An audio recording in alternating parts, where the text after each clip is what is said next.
Hi, welcome to my YouTube channel. I'm just chilling on the bed because as you can see by the title of this video, it's quite fitting to look this crusty on camera so that you guys can, take this advice and actually know that this is what your life is gonna look like if you stay in a student accommodation. You might not look like me, but at some point you will be sitting on your bed. So make sure you like, comment, and subscribe. So welcome to my YouTube channel, Villain Vlog. Where am I posting this on Villain Vlog? I'm gonna post this on Villain Vlog for sure, because there's college vlogs that I will link down below as well. But yeah, living in a student accommodation. So here is kind of a bit of background, like you guys have seen on the YouTube channel, on the college vlogs. Basically, all the graphic design students that are in my first year, they live in different accommodations and everything, but majority of them live with their families. So I'm the only one in my class that stays at a student accommodation that I know of, but most of them are staying at home or either staying in a commune or staying in a different environment, but not like a student accommodation. So here are the tips and advices that I can think of off the top. If you want to stay in a student accommodation, you're guaranteed to meet other people. So if you're a very social person, go for a student accommodation. It's very friendly for you.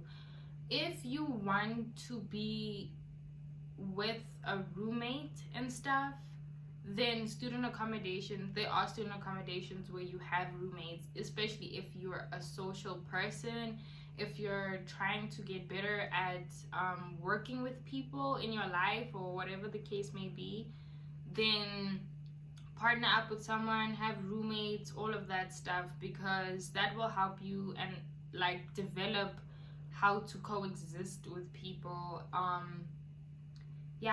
Student accommodation, residence, where you live while going to tertiary education. Check if your student accommodation requires a lot of you. So my student accommodation has clubs that you can do. You have extramurals attached to the student accommodation. So if you are the type of person who wants just a living space, but you already have your group of friends that you can call and link up to, then look for something smaller. Look for something that's very fitting to your personality and what you're able to do. There's security and there's rules and restrictions. So if you're someone who wants to go to school whenever they want to go to school, something like a commune or something like a room where you rent out a room kind of a way, that will help you not have to deal with meeting people in and out. When you come out your room, there's someone staring at you. There's people knowing when you're busy or not. There's an amount of private space that it's weird. You have your own room, you have the four walls, but I've realized as well, staying here for almost 2-3 months now, I realized that your whereabouts are watched. So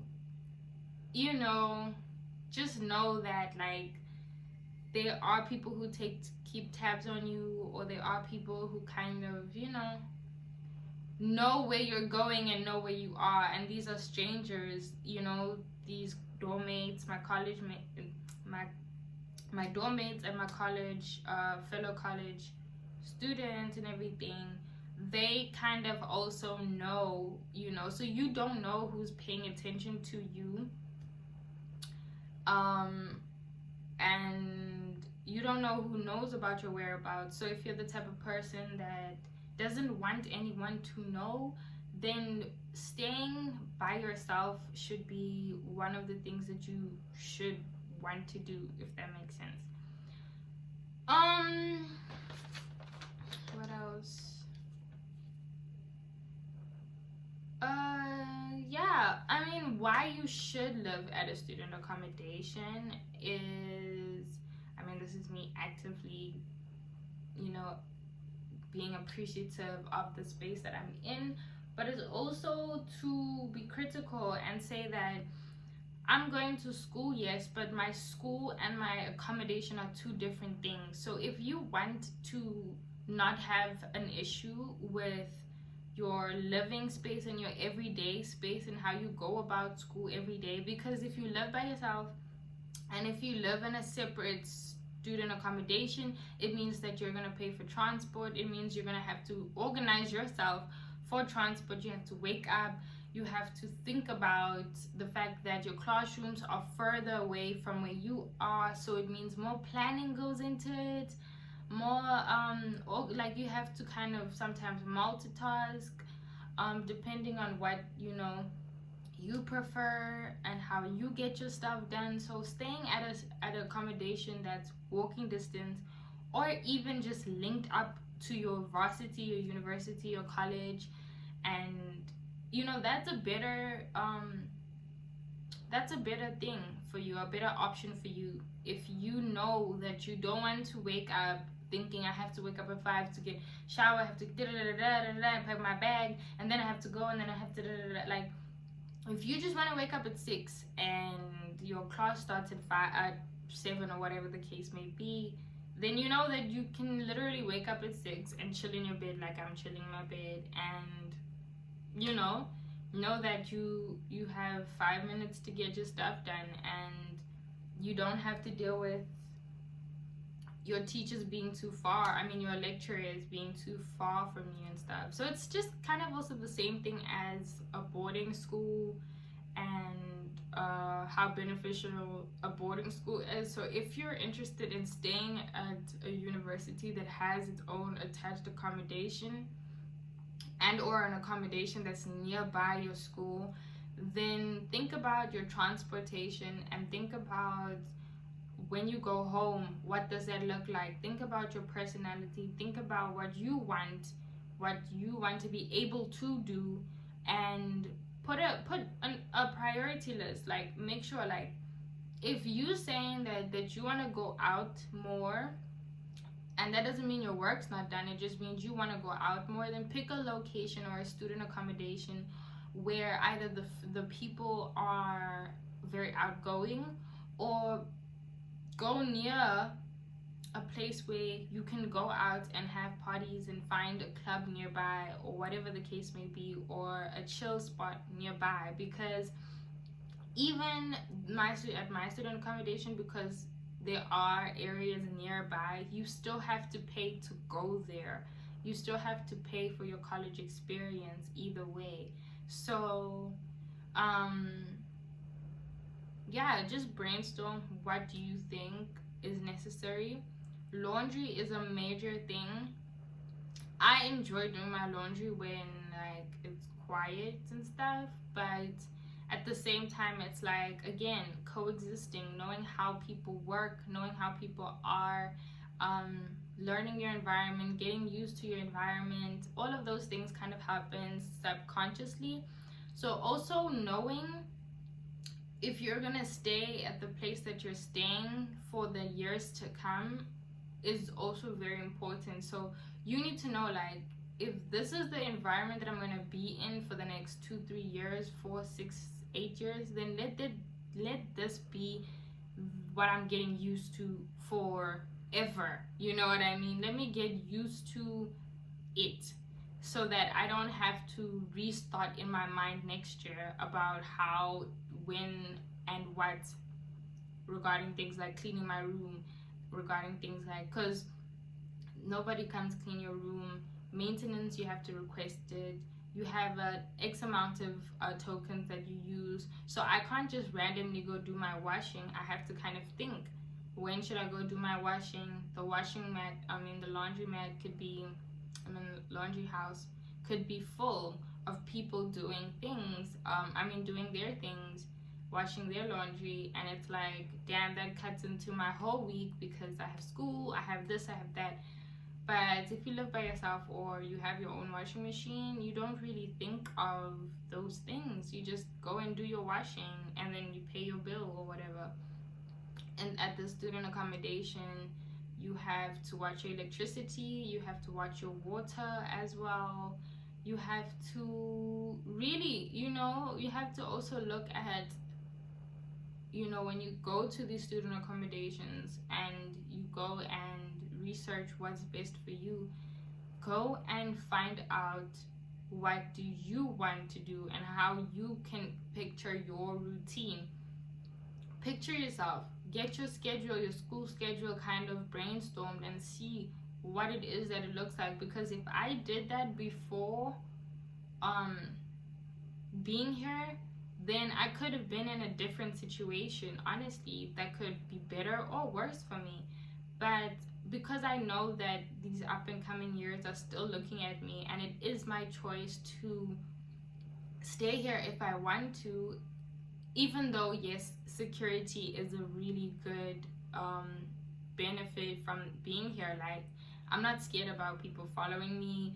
I'm not scared about, especially because I am alone. When I move alone. Not saying like, even when I move with friends, they can get robbed, they can get hurt, everybody can, So it's just like, you just need to think, and my environment can change next year if I want that, but I also have to think, like, looking at how my school, because this is my first year, as you guys can see in the college vlogs down below that I'll link down below in the playlist, you've seen my first day at school and everything. So it's like going through that process and going through those emotions and going through all of those things really made me realize, like, what is a priority to me? Is it my living space, or is it my school process, if that makes sense? How is it balancing? Because I never knew that you're supposed to just balance all of this and just get your work done. Like, you're just supposed to get it done, and it's not like your student, it's not like the varsity that you go to, the tertiary education that you go to cares if you wake up and you're hungry and you have to run to school and you didn't have anything in your tummy. Like, they don't care about that, even though they do have a canteen or they have food options for you. It's not like I can eat a pack of chips and feel full. You know what I mean? So, sorry. Again, COVID-19. So, if you're watching this in the future and you personally are big on hygiene and everything, then think about that. Think about that. I had to make really tough decisions regarding my health and what I'm capable of doing because of the COVID-19 restrictions. I can't have visitors. Visitors are not allowed because of COVID-19 restrictions right now. So I don't even know when that is going to be open, which means that there's money getting wasted because we're paying for visitors, we're paying for all of those things. You understand? So it's like, where's my money going if my friend can't come in and just chill and I'm safe? I get that the accommodation wants me and its clients to be safe, but it's also detrimental because it's like, I'm walking around in this space and I don't know where these people go to and where these people come from in and out of the building, and so forth. So you just kind of have to also think or have discussions with your guardian regarding all of these logistics and important stuff, because they really affect what you can and cannot do. So from me and this Tabasco sauce, like, comment, and subscribe.